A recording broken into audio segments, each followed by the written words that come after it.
كنت باقا صغيره تقريبا تكون عندي 12 عام 13 عام.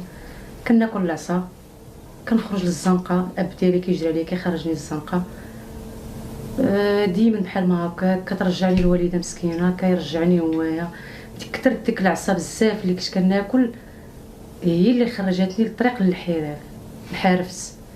اول حاجه تعرضت للاغتصاب، وليت كنهرب، كنمشي مع البنات كندير معاهم، وليت كنكمي، وليت اي حاجه كنديرها.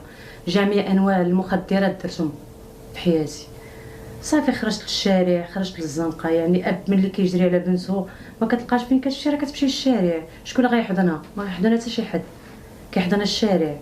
صافي السيبه اللي بغاتها راه كدير. واحد النقطه اختي فاطمه الزهراء، ما نقدروش نقولوا ان انت في الصغر ديالك كان عندك واحد الميول للانحراف؟ لا عمر كان عندي ميول للحرف، كانوا عندي هوايات انا. الاباء راه دائما كيبغوا المصلحه ديال الوليدات ديالهم، ربما انت كانت عندك